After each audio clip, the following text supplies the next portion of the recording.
હવે સ્વાધ્યાય 2.7 નીચે આપેલ કથનોને ધ્યાનપૂર્વક વાંચી ઉદાહરણ અને કારણ સહિત તે સાચા છે કે ખોટા તે દર્શાવો.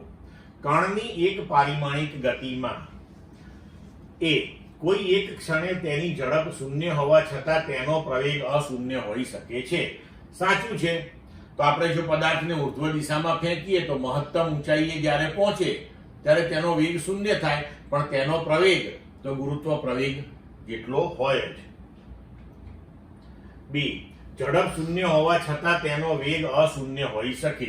ના, ખોટું છે. એ શક્ય જ નથી, કારણ કે ઝડપ એ વેગનું મૂલ્ય દર્શાવે છે. તો ઝડપ શૂન્ય હોય તો વેગનું મૂલ્ય શૂન્ય થાય, તો વેગ શૂન્ય જ થાય. સી, ઝડપ અચળ હોય તો પ્રવેગ હંમેશા શૂન્ય હોય. સાચું છે, કારણ કે સુરેખ માર્ગે આપણે એક પારિમાણિક ગતિ લીધી છે.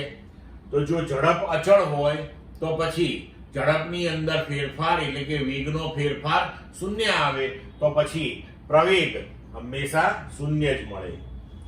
હવે પ્રવેગના ધન મૂલ્ય માટે ગતિ હંમેશા વધતી હોય છે, તો એ ખોટું છે. જો ધન દિશામાં જતા હોય, બરોબર, તો વેગનું મૂલ્ય વધતું જાય તો પ્રવેગ ધન આવે, બરોબર. પણ ઋણ દિશાની અંદર આપણે જોઈએ તો જો ઋણ દિશાની અંદર વેગ વધતો જાય તો ધારો કે -10 મીટર પર સેકન્ડનો અંતિમ વેગ છે અને પ્રારંભિક વેગ -5 મીટર પર સેકન્ડ છે. તો -10 -5 કરો તો વેગનો ફેરફાર આવ્યો -5 નો. તો એ વખતે પણ પાછો પ્રવેગ આપણને ઋણ મળ્યો, બરોબર છે.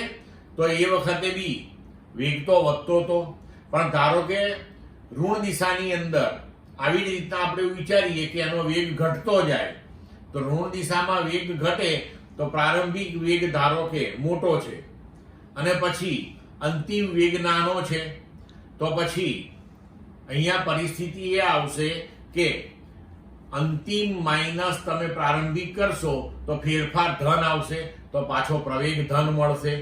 તો પ્રવેગ ધન આવ્યો તો એ વેગ ઘટતો આવ્યો, કારણ કે દિશા ઋણ હતી.